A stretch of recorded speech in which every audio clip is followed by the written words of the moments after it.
Hi guys, I hope you can hear me. I'm here in sunny Redwood Shores, and I've had a lot of questions about this unicycle or electric unicycle, and a lot of people don't understand what it is. So I'll show you it, and then I'll explain some of the technology and how you ride it, and hopefully I'll get some selfies later that'll show you me actually riding it. And I'll run down a long path here. It's kind of an empty path, which is good, so I can get a selfie and not worry about too many other people. So I'm going to put the helmet on the floor, and then I'm going to get to the unicycle and show you what it is. So I'm not sure if you can see it. It's actually quite a heavy machine. It's basically a two-pedaled machine, okay, with one wheel, and that's it. Looks like a suitcase. This thing weighs a ton. Well, it's actually 22 kilos, but it's damn heavy. And what it is, it's actually self-balancing in this direction. So I'll turn it on. So now this unicycle does not want to change its angle at all. And I'm not sure if you can see this on the video. I'll try and tilt the camera up a bit so you can see it. When it's on, we'll only go this direction. It falls side to side, and this is where you have balance. You know, and this is where you have to practice your balance. But going backwards and forwards, it wants to keep horizontal. So what happens is when you're moving, you actually get the wheel acts as a gyroscope, which gives you lateral stability. And it's very much like riding a motorcycle or a bicycle at reasonable speeds. You get the gyroscopic precession, as it's known, and this will actually keep your balance in this direction, or stabilize you. You know, you can still move, but it's a lot harder and it's more stable. So you kind of get speed is kind of key with these things. You know, getting 3 or 4 miles an hour, you start getting your balance. 5 miles an hour, you start stabilizing. So that's all it is really. It's just it's a very, very simple looking device. Technologically, it's actually very clever. And if I turn off the balancing, you can see it just falls to the side. So it has nothing. So there's 2 gyroscopes inside it. I think maybe even more, but as far as I know, there's 2. And the 2 gyroscopes, what they do is they work out where it is in relationship to the ground or the earth. And then what it does is it'll stabilize itself. And then if you lean forward, the wheel wants to go forward. You lean backwards, it wants to go backwards. So this is your acceleration control or throttle control, whatever you want to call it. It's not a throttle because it's electric. But what happens is it wants to go forward when you lean forward. You know, your center of gravity is over here, it will move forward to try and keep up with you. If your center of gravity is backwards, it will stop, and it slows down. So that's how you brake, is you lean right back, and it's kind of a natural feeling. So that's what it is. Getting on it is kind of tough. What you have to do is you have to stand like this and then hop on it and lean forward as you're moving. And then you start getting stability, and once you start moving, you stabilize. I'm still practicing this at the moment. I get it most of the times, but there's a few times I still don't, and practice makes perfect with these things. You know, I see people just literally just stepping on them and off they go. So that's what it is. There's 3 major companies that I know of that make these. There's Gotway, which is what this brand is. There's Kingsong, which is another company, and then there's another company here locally called In Motion. I'm sure there's others emerging on the market. It's a relatively new technology. I think it's been around for 3 years, but recently this has become, kind of I suppose a more available technology to people, and it's getting more publicity and people are actually understanding what it is. A lot of guys here in San Francisco use it for their last mile commute. They get up into the city, get off the train, and then off to work they go on these things. So it's getting that kind of notoriety, and it's getting a lot of recognition. It's becoming a sport. These things are actually pretty powerful, and what you can do on these things is it's basically if you think of a Tesla electric car, this is one of the wheels of a Tesla car, but it has self-balancing. So effectively it has all the power drive and capabilities and the high torque that you get with a vehicle like a Tesla, electric vehicle. They call these personal electric vehicles. And what you get is you you get the kind of power and performance out of them. It can carry me. I'm a big guy, I'm not going to go and say my weight on here, but I'm a big guy, and it's kind of very capable of carrying me. I've been going 15 mile an hour very happily. It's comfortable. It's not stressing this machine. I'm sure it could go faster. I'm kind of happy with 15 mile an hour, but it's really fun. It just gets you out. It's like levitating. Once you get it and you're floating, it's just like levitating. It's a really, really cool feeling. You do feel in control. It's very, very responsive. It's actually ridiculously responsive, which is why it's so hard to learn to start out with, because you overdo things. You're not understanding how the system works. And it took me about, I'd say, 4 days of really, really, really trying to get this. I was basically holding onto a chain fence, trying to get my balance, fall off it, rinse and repeat. And now I'm basically, I can get on it and move along, and I'm quite comfortable. And hopefully I'll get some video here of me doing that. And I'll show you me going along. And as you can see, I'm wearing full gear. This is very sensible. The issue with this is it's a single point failure. If any part of this fails, I'm on the ground. So I've got gloves. I'm not wearing at the moment, but they're actually just in the helmet. I have gloves, knee pads, full chest armor, and I actually have a spine protector on this thing, so that my spine doesn't bend like that, and it won't break my spine if I fall down and hit a post or something. Unlikely that'll happen, but it's just a motorcycle jacket, and they're prepared for everything. It's a motocross jacket as it happens. So yeah, let's get up and running, and hopefully I'll see you in a bit, and we'll be going along this nice trail along here, and you can see what it's all about. So here we are in lovely Redwood Shores, and this is the actual San Francisco Bay. This is the south part of the bay.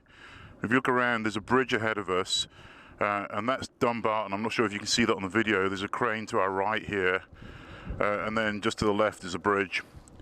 And then basically we have the port of Redwood City just down here, which is a big gypsum port, or salt mines. And they export a load of the salts and gypsum out of here. And this is, you can see the big boat over there. And then basically this is an inlet. This is Corkscrew Slough, I believe. And this goes down, basically goes towards the 101, which is basically on the horizon here. And then we have the Redwood Shores path that goes along here. So basically, and then we have some salt flats here. This is kind of a bird sanctuary. There's a waterworks here as well, and a little dog park, and a small business park. And I just live over that way. So let's get moving.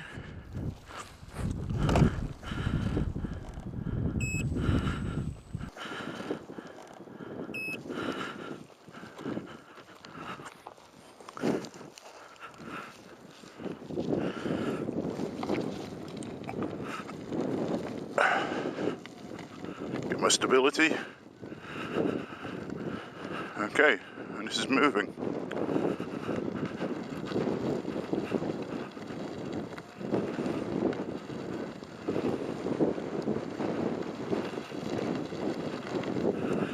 So I'm going to try and get the selfie out here.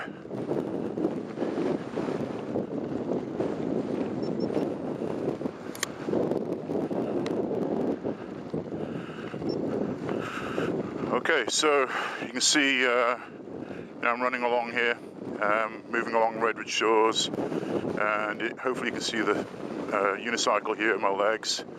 I'm not sure how good that is, but yeah. So this is riding along straight ahead of me. I'm not doing any blazing speeds here, but hopefully it's enough you can see what I'm doing. I'm traveling about 9 miles an hour, and you can see, hopefully, on the side, you can see the actual what I'm riding. So I'll try and bring it in a bit. It's hard with the selfie, so we'll probably do some cut-throughs or cutaways here to show you what's going on. And what I'm doing is I'm leaning forward to go faster, and I'm leaning back to stop, and then I just twist my feet to turn. So Very easy once you get it. So it's taken me a good, week to get to this point of, being out almost every day, and just cruising. I'm not pushing it. I'm out to just enjoy myself, and so you get to see the scenery here. So good old Redwood Shores, looking that way. So yeah, this is just nice. I want to get some videos for you guys to see what this is all about. Because there's been quite a lot of questions from a lot of friends saying, "Oh, what's this unicycle? What is it? Can I have a selfie? Can we see a picture of you on it?" Etc. etc. So hopefully this is a picture of me on the electric unicycle. And chase these squirrels here. Okay, I'm gonna have to pull that in.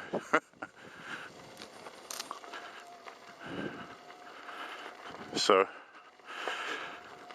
my experience, I have a lot of cycling and motorcycling experience. And also I've done a lot of skiing, and it's all very much helped with my balance on this. This sport is, you really do need good balance and center of gravity, and understand where you are, and where you are in space. And for my skiing, this is very similar. But what you do is you basically lean forward like you would on skis. And I'm sorry, I'm just going to stop here a minute because someone with a stupid power mower thing making a noise.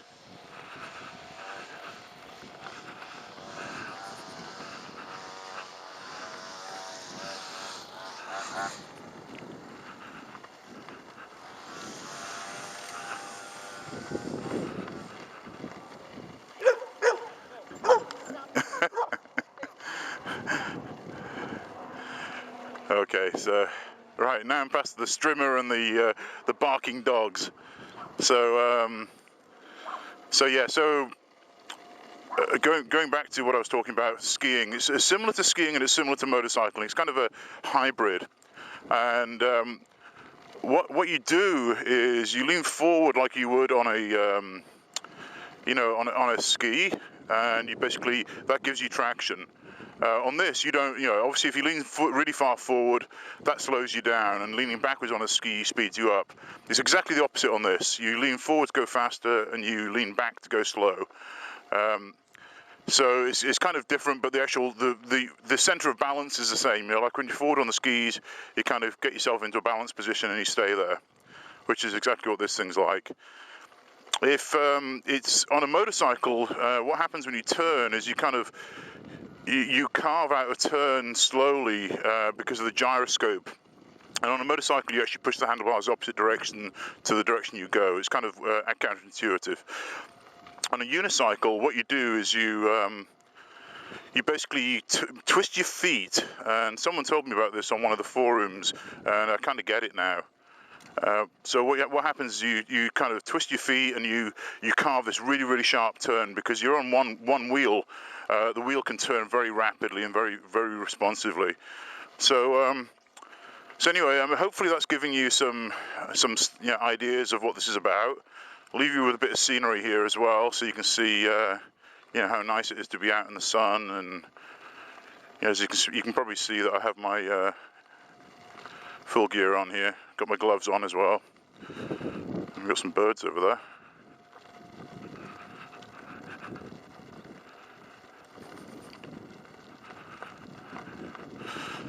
So the other thing about this that's pretty damn cool is it's actually very quiet. So you don't disturb wildlife. You don't piss people off when you're on the trail. You're just cruising around, and unfortunately you come up with people who've got dogs, and the dogs get really surprised because they're not expecting to see you. They kind of hear this thing and then there it is. But they don't really think of it as not like a loud motorized vehicle. But yeah, and so you can see some views around. I'm looking over, that's EA in the distance, just that big tall building over there, and then basically I'm just riding around here, just cruising. So I'll probably stop and turn around in a minute, and then put all this stuff away, and then I can just do my head camera. So let's have a stop here. Okay, so here we are now. You can actually see the scenery. So what kind of range do you get out of these is probably another question that a lot of people ask.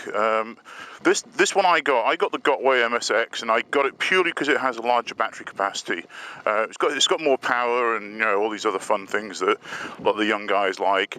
I want it for distance. I just want to cruise and just take my time and be out for a couple of hours or more, and not have to worry about battery going flat on me. This thing, they say will get about 50 miles if you do relatively slow speeds. If you do 10 mile an hour, 15 mile an hour. I calculated I'd probably get about 40 miles out of it at 15 mile an hour, but I still haven't, to be honest, I still haven't managed to get to those kind of distances yet because of, the reality is that your feet are aching after an hour or so because you're standing on this platform all the time. And you probably kind of want to rest anyway. So, I've been, up to Coyote Point here, which is about 13 miles north of where I am now. And I've come back and there's been 50% battery left. So, that's 26-mile round trip. So, it's kind of, I think I probably get, that range. Now I'm being conservative, because of the battery kind of, has 20% capacity in reserve. It starts losing, it loses power about 10% apparently. Again, I haven't tested this. A lot of other guys have tested this. It's actually a really, really good online community, a wonderful group of people who are dedicated to the sport, and they really do understand a lot about the technology and the ability of these machines, and the flaws. There are things, obviously, one of the issues is if you fall off it, you're going to hit the ground. Motorcycles, same thing. Car, no. So, it's, if you get flat on a car, you're probably just going to hear the rumble and pull over to the side of the road. You get flat on this, it's, you're going to basically fall off it. It's, you may be able to slow down enough to step off it, but, if it's a sudden flat, like a puncture, then, it's going to just kick you off. The other thing is if the electronics fail because you're pushing it too hard, that's another issue. And it's still, there's still a lot of people who are pushing these things. Again, I got a big one because I'm a big guy, and I want it to have enough power to take me, at a slow speed and not crap out. I don't want the electronics failing on me. Because what happens with electronics is, this being a regenerative motor, just like a Tesla wheel, if you go down a hill, it tries to basically generate power and acts as a brake. What happens with these guys is if the MOSFETs, the electronics fails driving the wheel starts acting as a brake because it's trying to generate electricity as it's rolling. So that kind of throws you off, and because you're not expecting if the electronics fails. So that's one of the issues why I got this particular machine, and it's surprising how much power this thing has. I'm typically I'm doing about 8 mile an hour at the moment. I'm just really taking it easy. It's kind of fun to just cruise anyway. I prefer cruising, and I can speed up if I want. Keep up with the bicyclists. When they flash past you and they think they're better than you, and then you just cruise and catch them. But yeah, it's. There's guys who've been racing cars in these things as well, off the stoplights, and people can't believe how fast they are, especially the New York commuter guys. There's some incredibly talented guys out there, so, as I guess with any sport, you get the people who are really, really good at the sports. And so, I'm just basically cruising along here. My feet are basically resting on the pedals, they're flat. You do get sore feet, and apparently it's just something you have to acclimatize to. And I say pedestrians are pretty cool about it. They seem to actually give you space. People realise that you're balanced, and I usually give fair warning as well that I'm coming through. I don't make a racket about it, but I just let them know, especially when they have dogs like these guys. But yeah, it's just a very, very fun sport. It's actually good core exercise. And it's actually very, very good for the quads and the calves. You know, it's actually your calves will burn after a first time out on it, I'm sure. But you know, as you can see, I'm going over pretty roughish kind of trail, and a lot of people actually could do mountain stuff on this and go out on, you know, dirt trails and stuff. And I can say this wheel holds up really well. So you know, I did some dirt stuff. Let's get past these people.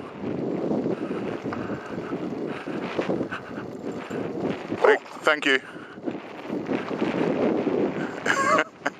It's getting told off. It was good for a minute. That's probably because I waved my hand. He actually decided to bark. Probably wants to just play.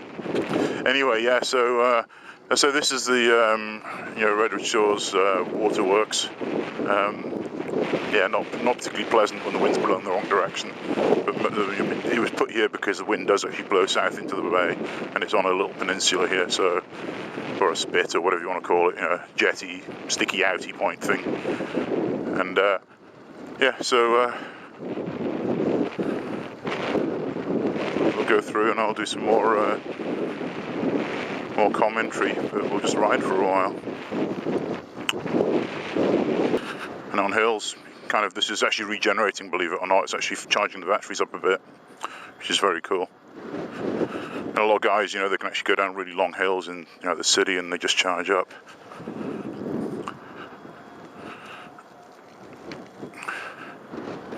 So it's actually easier to turn when you have a bit of speed.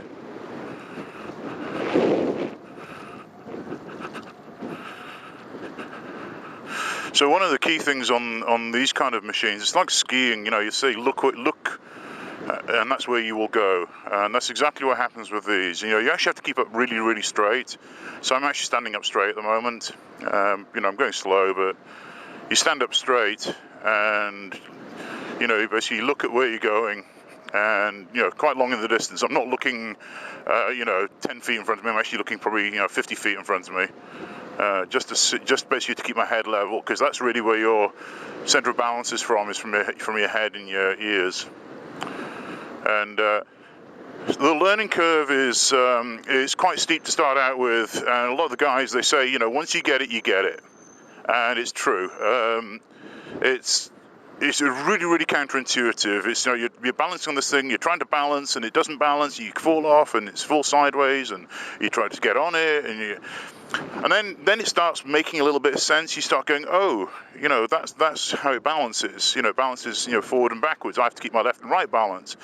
And then you start moving a bit, and you go, oh, it feels a bit more stable. Then you realize that the stability is from the gyroscope. And, you know, it obviously takes time. You know, a lot of frustration. You know, you drop the thing. I put cardboard around mine to start out with because I knew I was going to drop it, you know, just to protect it. And it's all slow speed stuff, but I knew it was going to happen. And so just checking around me here. It's not usually much traffic, if any, around here. There's a little church at the end here. And so then, yeah, then basically you get the balance thing, and then it's kind of confidence thing, but it's not just confidence, it's knowing how it works. And you know, you kind of sleep on it, and you wake up the next day, you try it again, and incrementally it gets better and better. So it took me about 4 to 5 hours before I could actually stand on it and run around. And, you know, I started doing some longer distance stuff at that point. You know, I started doing, you know, this trail here, and so watch out for these people. Thank you. And yeah, so you start getting this balance thing, you know, worked out, and you do, you know, longer distance. You're standing up on trail. This particular trail I'm on now was one of the first trails I did. You know, I used to go to that last parking lot and here to the chain link fence, and I'll show you that in a second. That's where I basically started. The chain link fence is actually exactly where I started. I walked to the wheel here, and then I started practicing on the chain link fence. I needed to hold on to something, so I'll go down there and show you it. Or I'll turn just before it, but if you look in just here, this chain link fence, this black one, just before round by the white here, there's where the woman is. That's where I learned, and I held onto the fence, you know, try to stand on it, try to feel the forward and backwards movements, and basically, you know, got a feel for it. Hi. Professional dog walker by the looks of it. And then, you know, then you just get the balance, you get the feel, and then you start figuring out how turns work, and I'm sure you just get better and better at it. You know, I don't have any of the emergency stuff down yet. You know, I had to stop, you know, incredibly rapidly. I can stop pretty quickly, but, you know, I'm not sure I'm, you know, at the point where, you know, I'd be safe on the streets. I don't think I would be. I've been on some roads, but they're link roads. But, you know, doing the hardcore, you know, commute guys, you know, where they keep up with traffic, you know, in the city, for instance, and stop at lights and jump on at the lights and, you know, off they go. I'm not at that point. You know, some of these guys ride them like they ride a motorcycle. You know, you basically stop at the lights, put your feet down, then lights change, up you go, feet go up, off you go. Motorcycle's a little bit easier to balance. But yeah, so this is what it's all about. So Vanessa, you asked, so here's your answer. And hopefully tomorrow I'll be out with some other guys and we can film each other and you can actually see it more in a very better perspective.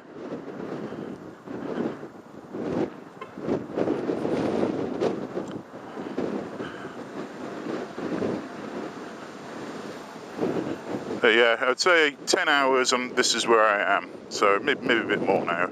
Maybe 12 hours. It's not actually not that long, but it's actually, when you look at it in perspective, it's actually, or retrospect, it's not that hard to learn if you have some good balance experience, if you're a cyclist or a skier or a waterboarder or, you know, kayaker, any kind of sport where you need balance. I'm not sure kayaking is similar, but, you know, I'm sure you need that balance when you're doing rolls and stuff. And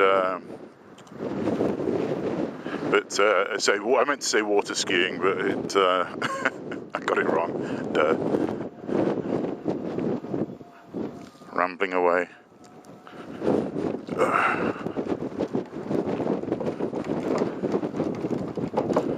So let's take this turning slow because there's a lip on this thing here. There you go, bump. That jarred me when I first did it, but now I know about it. It's just experience.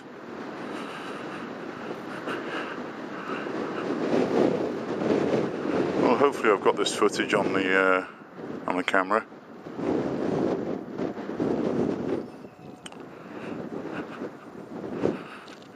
Oh, my legs are aching from yesterday. Not going to do long stuff today. Might just go up to the wooden jetty at the end and come back, and that's it. So my feet aren't acclimatized yet. And there's guys that do, you know, 4 hours plus on these things, which is a hell of a footwork thing. I'm sure there's a technique to it that you're going to have to start talking to some of the guys and figuring out what that is. You know, you kind of dance on one foot to kind of get some movement. I guess it's like being a soldier, you know, when you're standing at guard or attention all the time. Got to move your feet. So there's no suspension. This is a hardtail, if you want to put it in motorcycle terms. What happens is you basically use your knees as shocks, and you just basically crouch down, let your knees take the brunt of it, and, you know, the shock just rides out. So this corner I really hate because I have to get speed and then slow down at the top.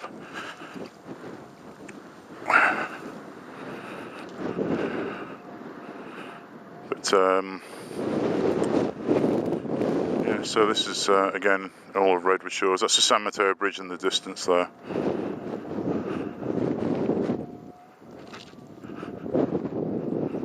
And the tide's in today. Birds will love that. So I'm doing 10 mile an hour, you know, so I'm just cruising. I'm just taking it really, really easy. You know, yesterday I was doing 15, 20. I got up to 20, but I have the alarm set at 15, so I know. There's another term that people use, which is tilt back. And tilt back is when the pedals, what happens is the machine knows about your speed and knows about a speed limit. And what happens is it tilts the pedal slightly back on you as you hit the speed limit. So that basically it puts you in the braking position automatically, and this one's very subtle. It kind of just gently rolls you back, and then you go, oh, I'm in tilt back, and then you basically you tilt back and you slow down. The King Song, this is a Gotway. The King Song apparently is pretty aggressive. It just tilts you back and it almost throws you off, which a lot of people complain about. Gotway really got their act together, and a lot of people are, Gotway used to be pretty bad to start out with, but they're one of the first ones, and they really got their act together. They brought in some, obviously some good designers and good people who know about these things, and maybe some good scientists as well who actually know the physics of this stuff. And they basically got it so that the machines have become very reliable. And you look at the statistics online, you're talking about, 1 out of every, couple of hundred for repair, which is pretty damn good, to be honest. And it's usually because people have done stupid stuff like accelerating too fast on them. Going up a hill is where these get stressed, and especially me being a big guy, I'm going to stress this on a hill. So I just take it slow, and apparently it's the acceleration that's the issue. It's trying to get up the hill and start moving. Once you're moving, it's that your initial energy peak that goes down because you're in motion. It's the stiction versus movement. So the stiction is where you get the high peak power, and that's where some people will fry it when they try and go too fast too quickly. They accelerate. There's a massive demand on power, and they're already using a lot of power because they're going at first speed. So it's just one of these compromises. Speed versus acceleration versus weight. And so I'm a bigger guy, so I just want to be careful. A lot of the Asian guys, they'll be able to get 100-mile range on these because the frames are smaller, so they're not as big as us Western people. But I say it's perfectly adequate for me, though. It's just fun to get out and do these little trails, and eventually I'm going to do some dirt trails once I get better, once I get more confident, get up in the mountains and do some trails. So I get to see some different scenery, and so it's just really, really pretty. You kind of appreciate it because it's really, really quiet on the wheel, so you get to see all this stuff. Anyway, enough rambling. I won't talk for the way back, and then you.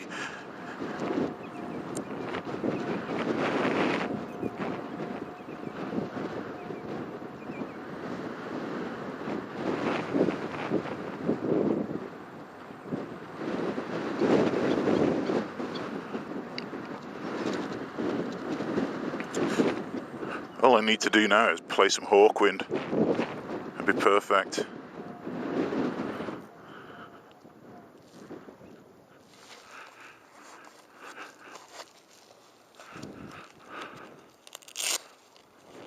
So there's apps for this on both iPhone and Android, and they both work well. I think all of them have this, and then there's a few other applications. If you're interested in this, go onto the EUC forum, which is the Electronic Unicycle or Electric Unicycle forum. There's a lot of very, very good information. There's a lot of really, really cool people on there. I've learned a lot from these guys. There's one guy called Marty, and just watching his videos, he's been very, very informative. He's a aviation engineer, I believe, and he's got some really, really good tips and hints. He's a big into this, so he's got a lot of information. He's got lots of wheels. He's done a lot of testing, so he really understands what these things can do, and how they work, and failure modes and all this stuff. One thing that he suggested is putting this goop called slime inside the tyre. And what that does is basically prevents against punctures. And if you look at slime puncture prevention online, you'll find it's actually pretty well used in people like farming community for tractors and stuff like that. Who have to drive over thorns. And it's on a single wheel, it makes a lot of sense for redundancy. So Marty, big shout out for you for that. That's invaluable information. And I just actually put the slime in my wheel this morning, 6 fluid ounces, and it's just running through now, and I can't feel any difference on the wheel. And it's I wouldn't even notice it in there. So it's pretty just coated the inside, and it's pretty just got this slime layer inside. So it's if there is a puncture, it'll automatically repair it. And apparently, it's very, very quick at repairing. So yeah. So if you're interested, that's the thing to do. Just go out on go onto the forums and talk, and you can see people taking it around racetracks and or running tracks, teaching people how to ride them, and it's a very supportive community. I've actually had people offering to teach me, and I was so kind of keen to learn. I didn't need it because I went and did it myself. But if I didn't have the kind of balance skills that I've got, I probably would have really appreciated it. And I'm sure there's a lot more I can learn.